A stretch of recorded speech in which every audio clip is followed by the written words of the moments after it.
Bonjour et bienvenue pour notre avant-dernière séance, et oui, pour cette saison, dernière séance, avant-dernière séance d'analyse des grandes notions économiques. Voilà, aujourd'hui, nous allons faire un petit pas de côté, si vous voulez bien, et quitter un tout petit peu l'économie.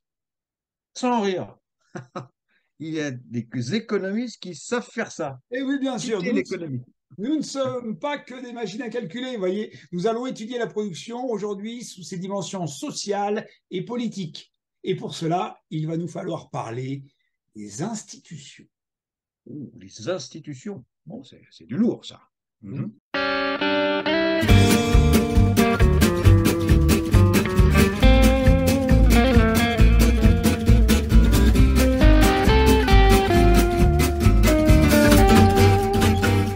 Une institution. Mhm. C'est un monument, non? Une institution, un genre de truc indéboulonnable, non? C'est Johnny Hallyday ou le général de Gaulle? Non, en économie, non, ce ne sont pas des personnes. Il s'agit plutôt d'un ensemble de règles acceptées et reconnues par tous. Hein, l'école, par exemple, c'est une institution. La justice aussi, bien sûr, hein, et puis l'État, d'une manière générale. Ah, ok, d'accord. Et le marché aussi? Mais oui, et le marché, justement, est une institution portée par d'autres institutions. Comment ça? Ah oui. Par exemple, les droits de propriété. Toutes les lois, tous les cadres juridiques qui permettent de défendre la propriété privée permettent un meilleur fonctionnement du marché. Ah, d'accord, d'accord. Donc les lois qui assurent notre sécurité permettent aussi de faire des affaires. Et oui, évidemment, c'est lié. Hein. S'il était plus facile de voler que de se fatiguer à travailler pour gagner ensuite de quoi acheter, il n'y aurait plus d'activité économique dans le pays. Oui, mais d'un autre côté, on ne fabriquerait plus rien du tout si on était certain de tout se faire voler. Oui. Et par conséquent, il n'y aurait plus rien à voler dans un monde sans institutions. Ah. Donc la question, pour moi, est plutôt de savoir si les institutions permettent de produire avant de savoir si elles empêchent de voler. Eh bien voilà, et justement, la protection de la propriété doit tout protéger et surtout ce qu'on retrouve dans toutes les sociétés et qui est le plus facile à voler. Là, je ne vois pas à quoi vous pensez. Eh bien, je veux parler des compétences rares et des savoir-faire, Mais figurez-vous. attendez, bah, s'il y a un truc qui appartient bien à tout le monde, ce sont les savoir-faire et les connaissances. C'est pas pour ça qu'on a inventé l'école depuis le siècle des Lumières, pour diffuser le savoir le plus largement possible dans toute la société. Oui, pour diffuser la culture générale, bien sûr. Mais dans une économie marchande, certains savoirs particuliers valent de l'or, en particulier les procédés de fabrication. Ce sont eux que les institutions doivent protéger en priorité. Non, c'est pas un peu contre-productif, votre système? Pendant des siècles, quand un être humain avait une bonne idée, il la partageait immédiatement avec tout le village, et même avec les tribus ou les sociétés d'à côté. Tout le monde y gagnait, non? Ah oui, bien sûr. Mais si vous procédez comme ça dans une économie concurrentielle, vous allez décourager les innovateurs. Et pour quelle raison les innovateurs ne seraient-ils pas ravis de partager leurs nouvelles idées? Mais parce qu'ils n'en récolteraient pas les fruits. Si vous êtes le seul à développer une idée que les autres n'ont pas eue ou qui ne savent pas encore comment passer à l'échelle industrielle, vous allez être en situation de monopole et vous pourrez toucher la rente correspondante. Mais ça ne serait pas un peu contraire à la logique marchande, ça? C'est bien la première fois que je vois les économistes défendre les monopoles. Ah, dans ce cas, et dans ce cas seulement, hein, même si le brevet n'interdit pas les concurrents de s'installer sur ce nouveau marché, ils doivent juste payer un droit d'entrée à l'innovateur pour venir le concurrencer. Et ça laisse une bonne longueur d'avance à l'innovateur sur les autres. Ah oui, comme Seb. Vous savez, les autocuiseurs. Ils ont vécu longtemps sur les droits d'inventeur de la cocotte minute, je crois. Oui, c'est ça. Et si l'inventeur veut garder une longueur d'avance, il n'a qu'à investir dans de nouvelles idées avant que les premières ne cessent de rapporter des profits. C'est le modèle d'Apple, en fait.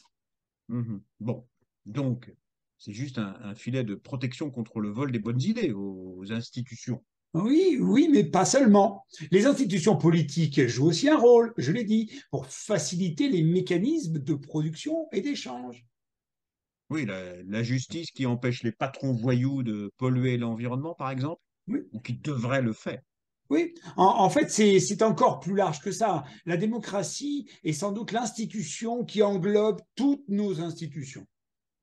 Ah, d'accord, une giga-institution en quelque sorte. Oui, on dit plutôt une méta-institution. L'ensemble des règles démocratiques favorise le bon fonctionnement du marché. Ah oui, la gentille démocratie est au service du méchant capitalisme, vous voulez dire. Ah non, je ne porte pas de jugement de valeur. Si l'administration centrale de toute la production se révélait plus efficace que l'allocation des ressources par le marché, je vous le dirais aussi. D'ailleurs, les Chinois ont fait la preuve qu'un peu d'autoritarisme ne nuit pas au capitalisme. Ouais, certes, mais la démocratie a une qualité qu'aucun système autoritaire ne peut offrir, Et laquelle? celle de faire émerger les préférences des consommateurs. Souvenez-vous, un système productif est efficace s'il fait bien les bonnes choses. Voilà. Faire bien, on l'a vu, c'est grâce aux innovations productives. Mais faire les bonnes choses, c'est répondre à une demande qui existe et pas à celle qu'on a décrétée. Je vois toujours pas le lien avec la démocratie. Bien si, la démocratie a pour fondement la liberté d'expression. Or, il est essentiel que les consommateurs puissent faire connaître leurs choix pour que le système marchand puisse y répondre. Ah, c'est ça votre explication. Hmm. Je suis un peu déçu. Hmm. Je Bon. pensais que vous alliez me dire que la justice étant mieux rendue en démocratie, les entreprises prédatrices et destructrices des ressources y sont sanctionnées plus qu'ailleurs. Oui, c'est la vérité d'ailleurs, mais enfin, malheureusement, Malheureusement, quoi? malheureusement, dans un monde globalisé, elles peuvent toujours se réfugier dans les pays qui n'ont pas les moyens de sanctionner les pratiques déviantes des entreprises. Vous voulez dire que la démocratie est un régime politique pour les pays riches? Ah, attendez, j'ai pas dit ça, j'ai pas dit ça. J'ai dit qu'il faut des moyens pour rendre la justice correctement, et de nombreux pays n'ont pas ces moyens. Vous voyez avec quelle difficulté l'Union européenne, par exemple, essaye de s'attaquer aux abus de position dominante des grands multinationales du numérique, de l'agro-industrie ou des médicaments. Oui, ça c'est vrai, oui, en effet. Oui. Mais il y a une autre chose qui me chiffonne. Vous avez dit que la démocratie est une institution, une méga institution essentielle pour faire connaître les demandes des consommateurs et éviter, si j'ai bien compris, que certains besoins ne soient pas satisfaits. Hmm. Oui, c'est ça. Bon, d'abord, on parle bien de besoins solvables, n'est-ce pas? Si les besoins sont exprimés par des miséreux, bon, la démocratie n'y peut rien. Disons que les États démocratiques peuvent mieux affronter le manque cruel de ressources alimentaires que les autres, car ils sont vite informés des besoins criants de la population et ils peuvent mieux se substituer au marché quand celui-ci ne suffit pas à satisfaire les besoins de tous.